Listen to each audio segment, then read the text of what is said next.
A burn injury can impact anyone, regardless of age, sexual orientation, race, education. Survivors include those with burn injury and their family members and their loved ones. We at the Phoenix Society have the philosophy that anyone affected by a burn injury um, is part of our community. Extensive trauma to the body and mind. The burn injury has two components, the physical and the emotional. The physical healing and rehabilitation can be very involved and extend over a long period of time. The emotional healing, the grief, the loss can last well beyond the physical recovery. Often we hear about grief and loss from other survivors that say that it's really the loss of life that they expected to live. And it takes some of them quite a while to get back to or to get to something that they consider their new normal. Burn injuries can be visible or they could be hidden. We'll be talking about physical differences you may notice in those with burn injuries. It's important to remember that not all burn scars are visible. Burn scars may be in areas routinely covered by clothing, but hidden burns also carry a significant amount of physical and emotional trauma. What we've seen and what we hear is that someone with a um, non hidden burn, a visible burn, has to deal with that every single day. Either if they go out into the public and they have a facial injury or a hand injury or something that is most visible, they are going to be dealing with staring, people asking questions, those things every day. Whereas a hidden burn, if you can cover that up with clothing, oftentimes other people they're not asking you questions about it. It's not out there all of the time. Therefore, you haven't kind of rehearsed your responses or you haven't kind of thought about that and how you're going to respond to someone when they do see your burn. More to know. About 40,000 annual burn injuries a year are hospitalized in the United States. The medical management of burn injuries has significantly advanced over the years. When I first started in burns, this number, the 96.8% survival rate, was in the 80s. And now, again, it's at 96.8%. So medical technology, medical knowledge has advanced, and the management has advanced, and they're saving and people are living longer or even living after a large burn. And approximately 10% of people with burn injuries need to be discharged from the initial hospitalization to another facility. So only about 10% go to rehabilitation facilities. And there aren't that many around the country that specialize in burns. So it does offer a kind of an extra challenge if you're not by one of those rehab facilities.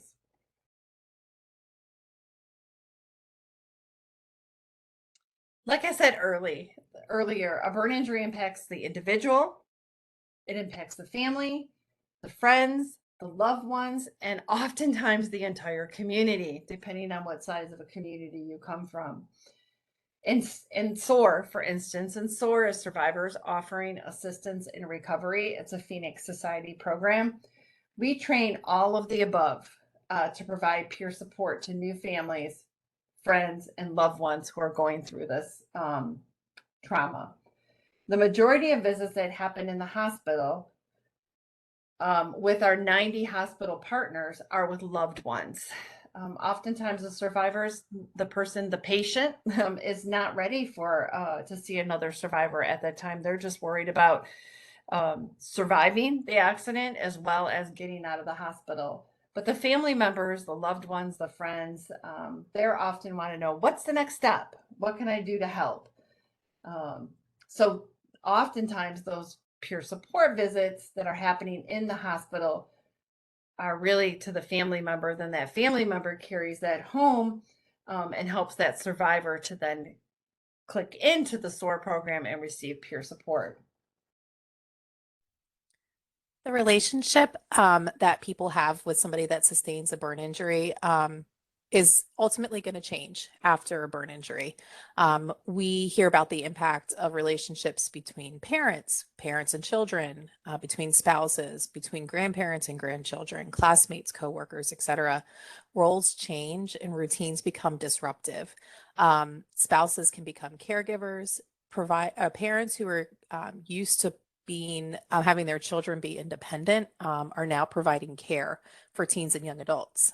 Children's routines change. And one of the things that we often see with our youth burn survivors, especially the ones that have siblings, is the dynamic between the two siblings, along with the family dynamics with the parents and the siblings. The siblings are experiencing the loss just like everybody else in the family. In fact, all of the people that are impacted by a burn injury experience feelings of grief, loss, helplessness, fear, anger, and other emotions, but they don't think their feelings are valid because they're not the one that was injured in the incident. These are several mechanisms of burn injury. As you can see, there's a lot of different ways that somebody can be injured with a burn. They're listed here, and we can go into depth of those at a different time. Yeah, let's switch gears just a little bit, talk about the types and the degrees of the burns. Your skin is your largest organ. Therefore, a burn injury is a major trauma because it is affecting your largest organ. So if you hear someone say they have a superficial burn, that's often only affecting the epidermal or the outer layer. What that looks like is kind of like a sunburn, and it can be a sunburn with blistering, but it's still like a sunburn. That usually heals within a few days without scarring. Yes, it's painful. Again, you're burning just that top layer, so those nerves are exposed, and it causes pain for sure. But first degree burns will heal on their own. A superficial second degree burn, and we get real technical in the medical field about second degree burns. Are they superficial? Are they deep? What's most important to know there with any second degree burn is that you burned into the next layer, the dermal layer um, of the skin. So it affects the top two layers of the skin. And these absolutely form blisters. They're, again, they usually heal on their own 10 to 14 days with mild to moderate scarring. Think of a superficial second degree burn when you touch the hot stove or a hot pan and you get a blister. And eventually that blister pops and it's healed underneath, and you can, move on without really any scarring. A deep second degree burn goes further down into the dermal layer. And it involves that epidermal and the deeper dermal layers of the skin. Definitely scarring for these wounds, and it can be severe, and it often needs grafting. What we say about these burns is that it depends a lot. It depends on the person. It depends on how they heal normally from cuts or other type of skin injuries. It also depends on how they were burned. Were they burned by a chemical? Were they burned electrical? So electrical burns burn deeper, oftentimes going all the way through. But also, I just like with a chemical burn, that can continue to burn a little bit longer and it can get a little bit deeper into the dermis. So the type of burn does matter, or what you're burned from, oftentimes does matter. And then we have full or third degree burns. A full thickness burn goes through the epidermis and all the dermal layers of the skin, and oftentimes into the underlying tissue. These burns appear real dry and leathery. You can kind of tell them right away because they're like a pale yellow type of color often. The edges often are red because, again, with one burn you can have several different layers. It could be it can be deep second around the edges, and it can be third degree in the middle. Um, so these burns definitely require grafting. Um, it isn't often that anyone gets a third degree burn that is just going to heal on its own. Eventually, it will. Um, again, but it takes so long, and then you have that risk for infection that these burns are grafted. A fourth degree burn is the most severe. Um, all of these are potentially life threatening, but a fourth degree burn is the highest degree. It affects all layers of skin. It affects the muscle, the tendons, and it can even burn to the bone. This is where we see a lot of amputations in a fourth degree burn. Not always, but oftentimes, if the burn is big enough and it's a fourth degree burn, you've compromised all of your skin layers, all of your circulation, and a more viable option is an amputation. Again, not always, but often. Let's talk about burn surface area for a second. You may hear someone say that they have like a 75% burn injury. This is the chart that we use in the medical field. And this chart was developed in like 1944, and we're still using it because it still works.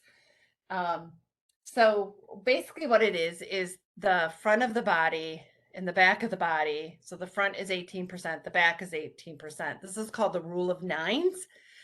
The legs are 18, each leg is 18, the arms are 9, and the head is 9 in the adult. So on the when someone comes in, you sketch in where they're burned, and then you add up the points, or you add them up, and then that's how you get at 30%, 40%, 75%, whatever percent burn they are. The thing to note here is that look at the child and the adult. So the adult's head is 9, but the child's head is 18, which is super significant because most often kids get burned because they have pulled a hot object like a crock pot, a fryer, hot water on the stove, a coffee cup. They've pulled that down from a counter on top of their head. So it is significant. Their head is a significant amount of body surface area, so they often have larger burns when you're calculating it. A quick and easy way to calculate, just like on the fly, if you ever wondered, is to hold your palm up, or hold your hand up. In the palm of your hand, just the palm is 1% of your body, is 1% of your body. So is 1% of your skin.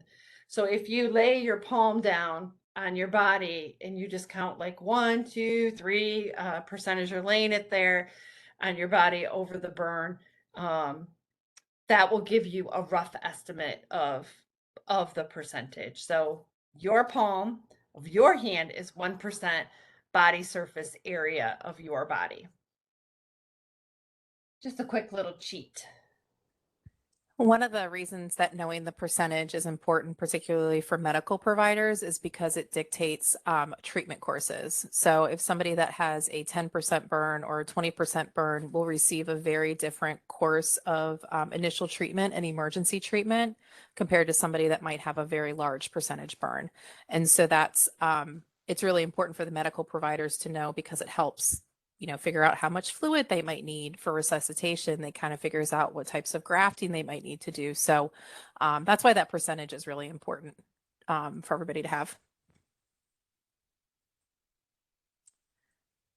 So the road to recovery. We've kind of went through, you can see we kind of went through stages here. We've went from, kind of a broad overview to skin layers and to body surface area. And now we want to talk a little bit about skin grafts and kind of that road to recovery. So people with burn injuries that result in a hospital stay, they often require surgery. So there's not only burn units, but there's very active burn clinics usually associated with those burn units. If they are in the burn unit, though, they are there because they have a deeper burn, or their burn is on their face, their hands, it runs over a joint. are some of the reasons why they would be in a burn center. Or they have an inhalation injury, meaning they have sucked in smoke, or and then it has caused damage in their lungs.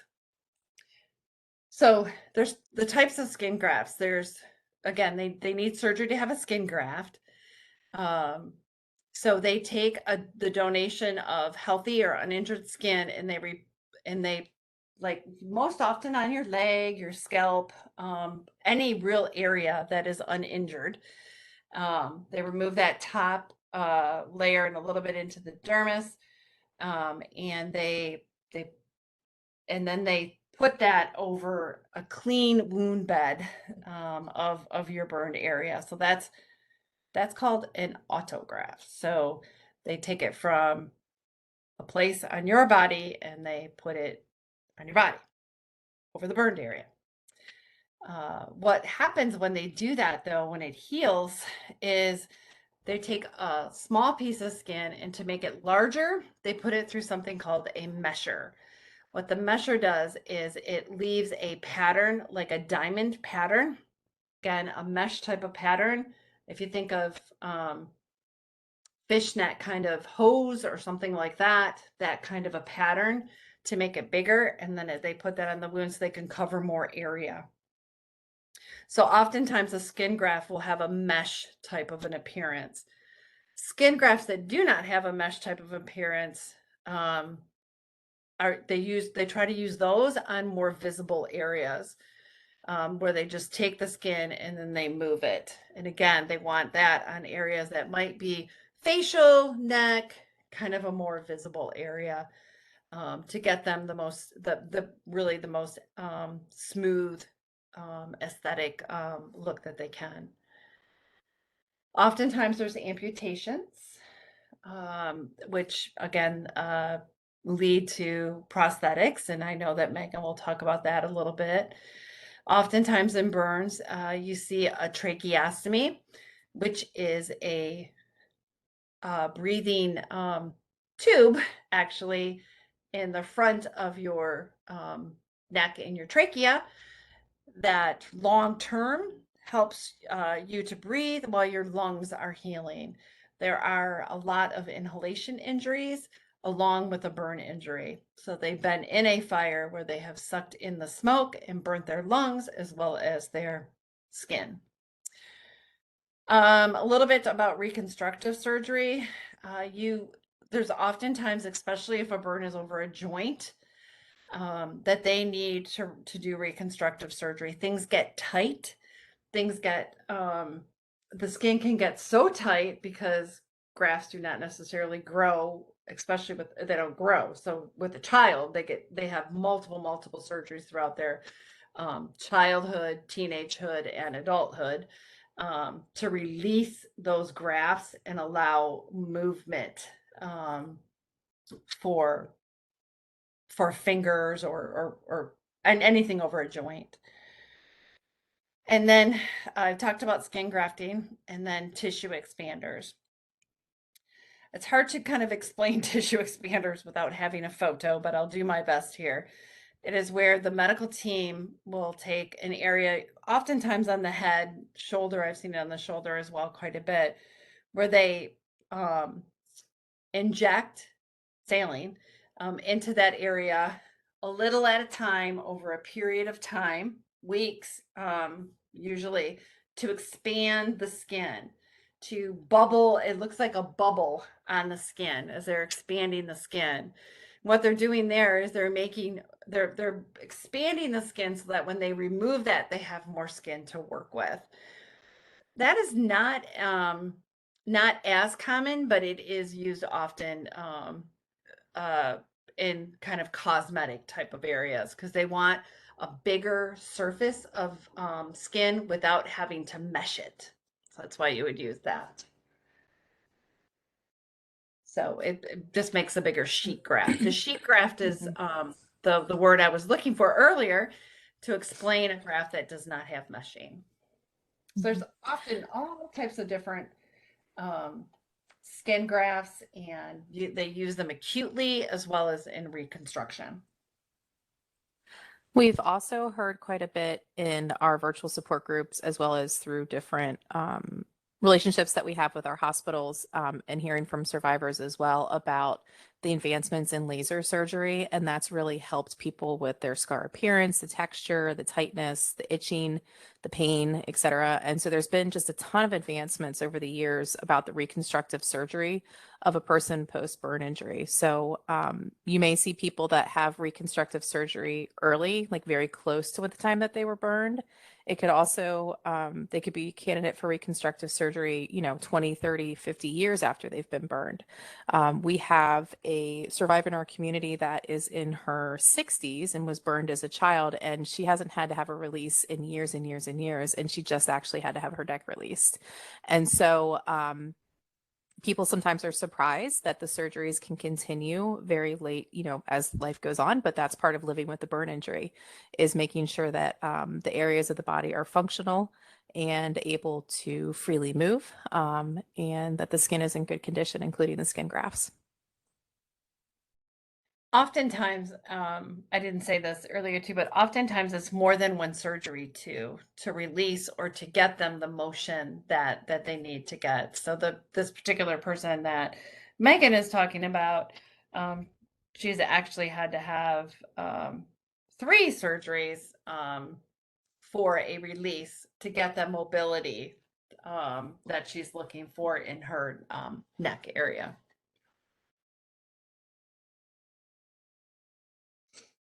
So scarring varies from person to person, and the appearance of scars vary from person to person. And there's a lot of factors that determine the extent and the appearance of a burn scar. These factors can include age, how deep the burn was, the location of the burn, ethnicity, how they were treated, etc. A lot of times, and unfortunately we see this with a lot of our international community members, that they may have not been treated with a skin graft, and so they've oftentimes have very significant scar contractures because they were allowed to heal without any grafting. And as Pam mentioned earlier, those the 3rd-degree burns, the 4th-degree burns, etc., that are not grafted tend to scar pretty significantly. So you'll see that. The other thing that you'll see, particularly as it relates to ethnicity, people with fair skin, sometimes their scars are a lot more red and raised, which is a hypertrophic scar, but this can apply to anybody. It's particularly early after their burn injury. And this is for grafted and ungrafted areas. Keloid scars is when the scar extends beyond the border of the original burn. So if you think about like a line or the size of a ruler, the scar would actually go outside of that. Whereas a hypertrophic scar stays within the borders and the boundaries, it's just red and raised. A scar contracture, as Pam and I mentioned earlier with the reconstructive surgery, is when the scar tightens up as it heals, which requires the skin gets tighter, the joints contract, and what ends up having to happen is typically a surgical release or some other type of procedure to help release that area. Proper care of scars after a burn injury is really critical to minimizing the appearance of scars and preventing deformity. And there's lots of ways that we do this. I'm going to talk a little bit about pressure garments, which you can see in the bottom picture. The survivor there is wearing a face mask along with a pressure garment that goes over their head. I'm not sure if you can see their hand, but they have a glove on. That's a pressure garment. And what a pressure garment is a specialized piece of clothing that applies constant pressure to the skin. It's worn after the wounds are healed, but before the scars have matured. So it's kind of that sweet spot in between those two times. If you're around a group of burn survivors, around any burn survivors, you're likely to see them because they're worn about 23 of the 24 hours a day. And that's the way that they become effective, is the more you wear it, the more pressure that it applies to the scar tissue and helps try to prevent irregular scar formation. It's not uncommon to see people wearing their garments for up to 2 years after the burn injury, which is, for most people, about the time it takes for a scar to mature. Again, everybody is different. The other thing that you might see is different appliances, braces, splits is another way that we call that, that help manage the scar tissue. For the child that's in the top photo here, you see him wearing a splint that is stretching out his armpit, which is also called an axilla. So this is an axillary splint. And what this is doing is helping to apply stretch so that the burn scars that are in the armpit do not contract as much, because if you think about if you had scars in your armpit and then contracted, your arm would almost be kind of glued to your side. And so we use devices to help stretch and apply pressure to those areas. You might see people with hand splints or a neck collar. There's lots of different ways to do that, including masks and some devices that might go in somebody's mouth to help stretch a mouth burn.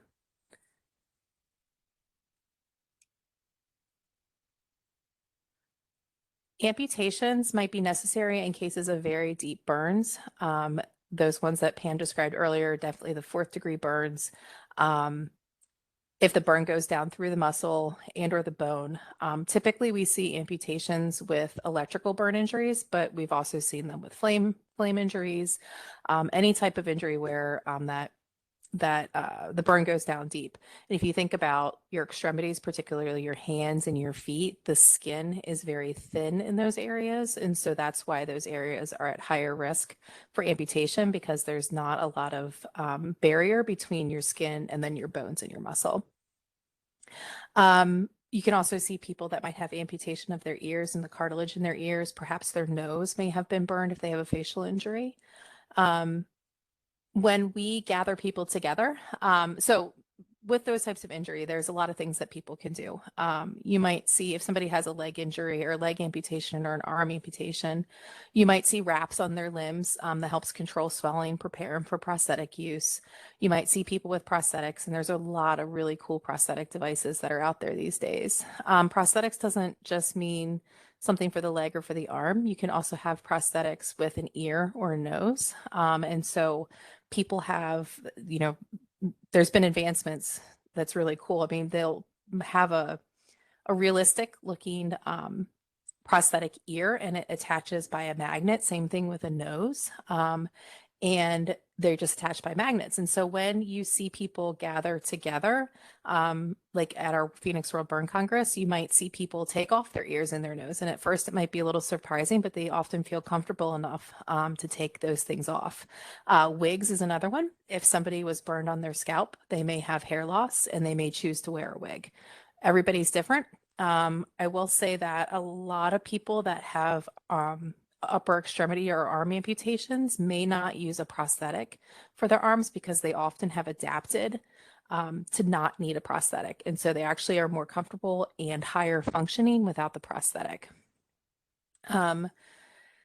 Trying to think what else here. Not everybody chooses them. There's also a lot of adaptive equipment that people can use. So if somebody's having trouble with eating, they usually work with their occupational therapist or their physical therapist to come up with adaptive equipment to help them become as independent as they can with their activities of daily living, like eating, drinking, and then advanced, like driving, working, etc. So there's a lot of work that can be done and a lot of advancements that have been made and a lot of creativity that happens when the survivor and the family works with their medical team. Yeah, Megan, I will say one of the prosthetic creators that I've seen who's just does amazing work was worked for, I think it was either the CIA or the FBI, and he made disguises. And now he has turned his work into like ear and nose prosthetics, facial prosthetics, and it's incredible that you really can't. It's really hard to tell when they're on that they are a prosthetic. Let's turn to the emotional recovery a little bit. So there are many things that impact the emotional recovery for a burn injury. We've talked a little bit about all of these, the type of the burn injury, where the burn injury is at. We've talked about visible, we've talked about hidden. What's their course of recovery? And in their course of recovery, what's their family and community support? We know that people do better when they have support. or when they have family, community, or loved ones, or even or peer support, they do better. What are the grief and loss issues? Um, so did they lose a house? Did they lose a pet? Did they lose a loved one? Did they lose, everything, all of their worldly belongings? Grief and loss plays a huge part in the emotional recovery. And it's also actually the loss of their body and the way it looked previous to the burn injury. So there's that loss as well. They have a big loss of control, especially when they're in the hospital, that it just really cannot go unmentioned.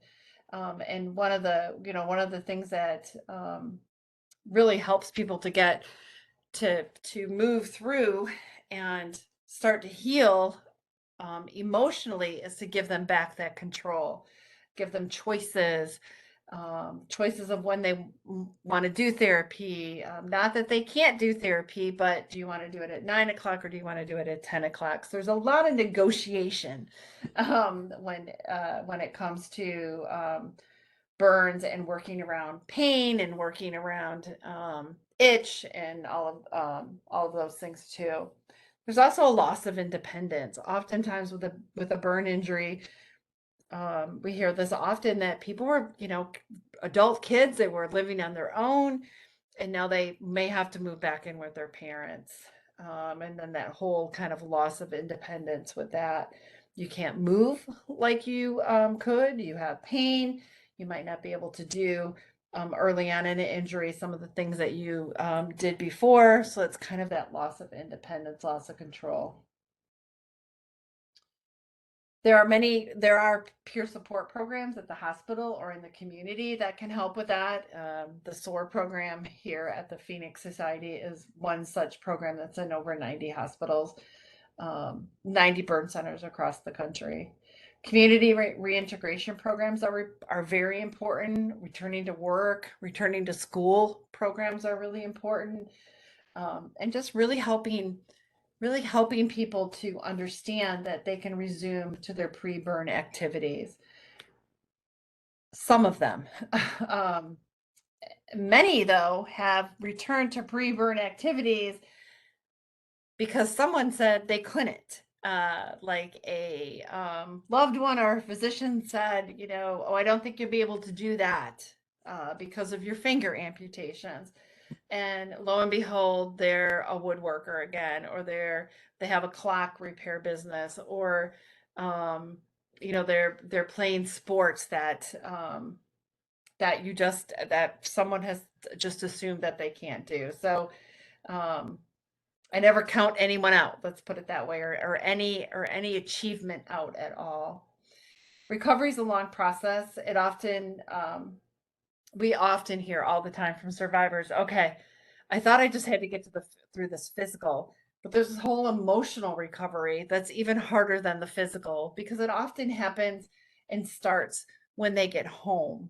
And there's not the same amount of support at home that there might be in the hospital. And it also, we hear from a lot of survivors at the Phoenix Society, um, 1 to 2 years out from their injury because that's when they're really starting to think about, oh, I've got to go back into the community, or I've got to go back to work, or I have this goal that I wanted to do, but I don't know if I can, and I really need some support on it. So they're often very advanced in their physical recovery and looking for that emotional recovery after they're out of the hospital, going back to the clinic, and sometimes years later.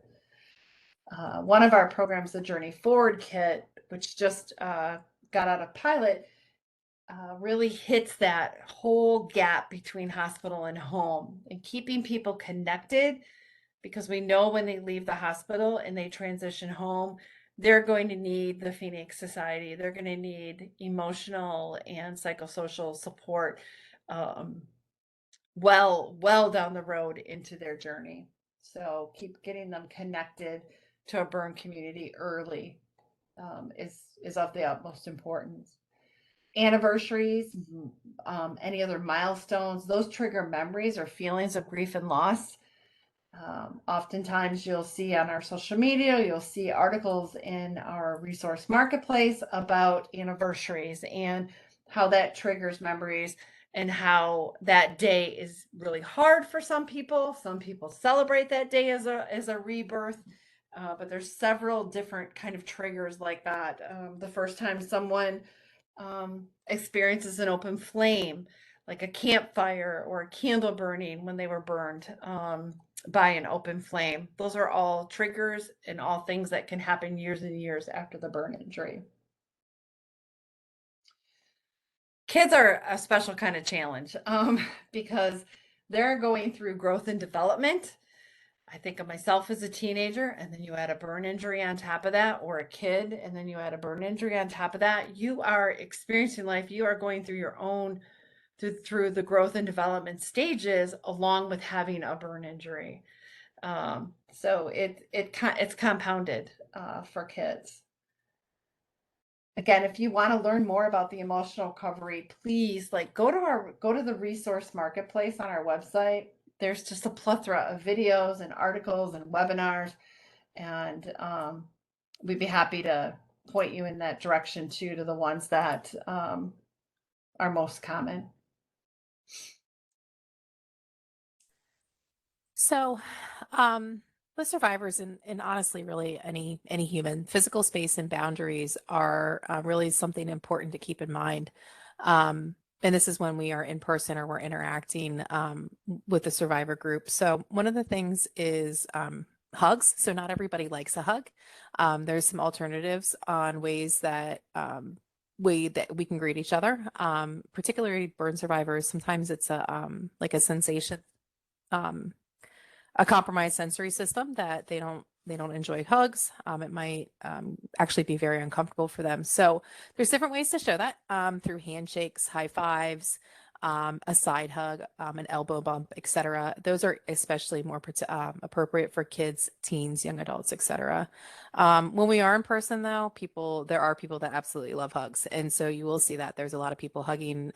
We've often said we know that the burn community is family, and you'll see a lot of relationships that are very deep and connected, and we've heard a lot of people tell us that this community and the Phoenix Society family and the Burn family is the family that they never knew that they needed, or not that they wish they didn't have, but sometimes that can sometimes those words are expressed, like they're so grateful for that family feeling that the community provides. Megan, if you go back to that slide for a second, I just want to point out on the right-hand side under the word touch, that's J.R. Martinez. But if you see where the girl is holding onto his arm, you can see that if you zoom in a little bit, you can see what a mesh graph looks like. You can also see on his head what a sheet graph looks like, or on his face right there, what a sheet graph looks like. JR chooses not to have prosthetic ears, so you can, or at least in this picture, he's choosing not to wear his prosthetic ears. So you can see what it looks like when someone has lost a partial ear. So I just, don't be afraid to linger on some of these photos a little bit, and you'll be able to see some of the skin, different degrees of burns that we talked about. His other hand here, he's a second degree on his fingertips there, and he's lost the pigmentation because of the depth of the burn as well. So it's burned through through the dermis, through those cells. His head also was burned. It looks like in this picture. I don't know if he shaves it or if I can't tell from this photo very well, but parts of his head here where you can see they put a sheet graft on it. His hair follicles were burned so that he won't grow hair in that area. So those are just some of the things I wanted to point out, because we had a really good picture here of different stages of burns and different modes of healing and grafting. Thanks, Pam. So if if we were doing this talk in person, we could show you a way that we help people feel comfortable with shaking hands, particularly if they have hand disfigurement or a prosthetic. Um, Pam, should we play this video? Yes. Okay, let me push play. Hopefully this works.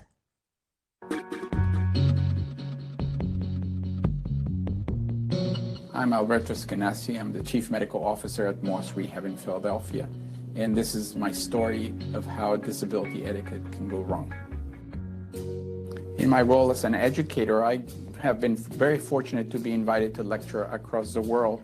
I've been to places like Australia and Great Britain and Italy and Mexico. And all of those places have given me the opportunity to interact with lots of different people. In my interactions with people around the world, one of the things that I want to do is meet them and, of course, be met by them. And one of the awkward moments is when they have to shake my hand. They don't know if to reach for my hook, reach for my hand, and most important, they don't give me an opportunity to reach out with my own hand so that I can feel the handshake. For me, disability etiquette means that when you are interacting with someone who has an artificial limb, you wait for them to offer their hand rather than you trying to reach out. And with this, you will avoid an embarrassing moment.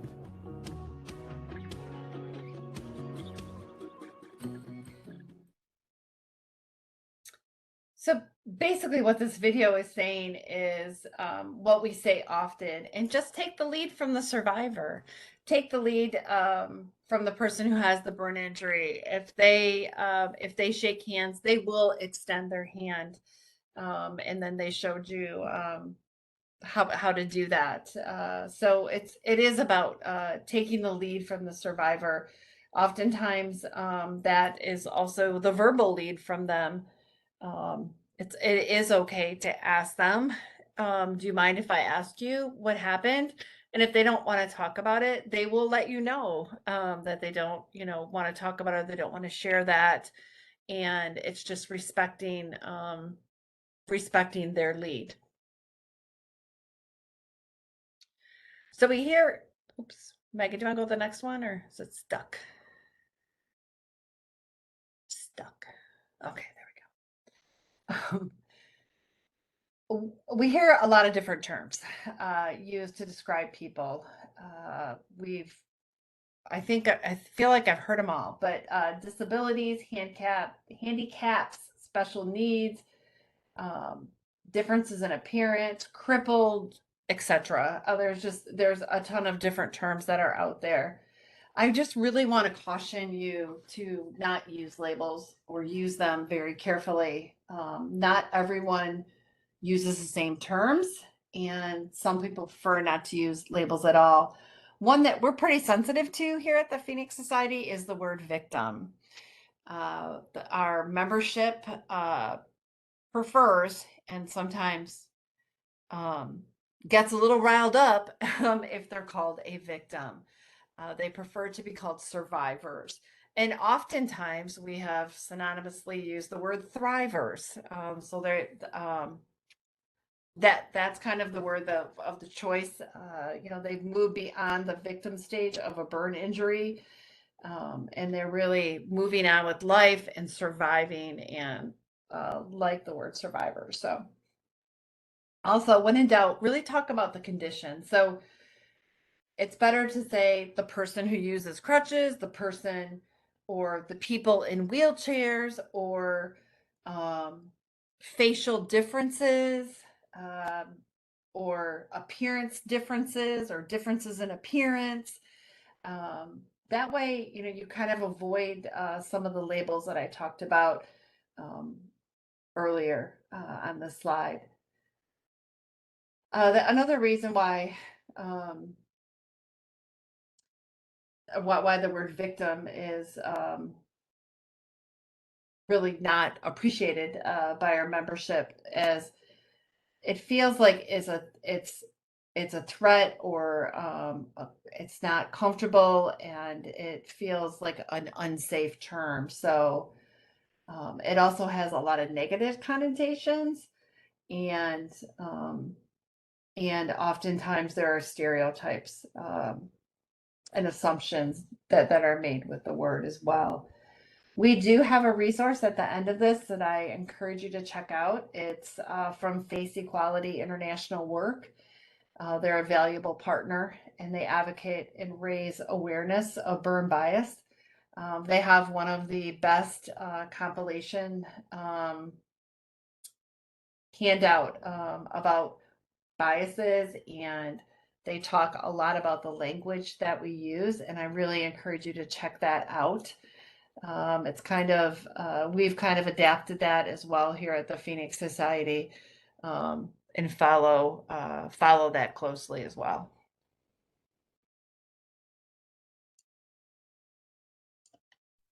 So, when you are interacting with the community, there's a couple things. So what can you do? One is to be aware. We understand it's human nature to have questions, to be curious when we see something new that's unfamiliar with that or unfamiliar to us.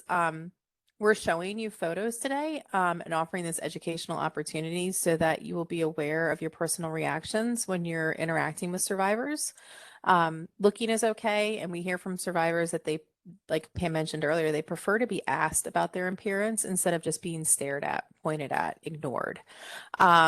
Really be conscious of your facial expressions, particularly the shocked face. Intrusive questions are often not appreciated by the survivor, especially when they come across as, what happened? Why do you look that way? Versus, would you mind sharing your story with me? It might be a better way to ask about that. And some survivors might be very open and okay with sharing their story, and others might be more reserved, and that's okay. It's always important to remember that it is their story to share, and we want to respect and honor that. So as Pam mentioned earlier, just take their lead. Be responsive and respectful. And at the Phoenix Society, we are really big advocates of taking this education and educating others out in the community, and beyond. So when you're at the grocery store, if you see something, it's always, see something, say something applies to this scenario as well. We take it upon ourselves to really educate beyond the burn community about interacting with people that may have a visible difference. Here's some links to check out. Oops. Yeah. Yeah, here's some links to check We're out. good. These are some, yeah, these are some really, these are probably some top ones. Getting back out there, the social skills training, there's an entire course in our that's housed in our resource marketplace, but you can just I think this is a live link. So if it's not a live link and you go to our website under resources, you can just type in getting back out there, and then this course will come up. I really encourage you to run through that course. It really helps us to be aware of our actions and help and support the survivor as well in those social situations. We already talked a bit about the FEI media standards. That's Face Equality International. And again, I encourage you to take a look at these standards and yeah, use them in your practice.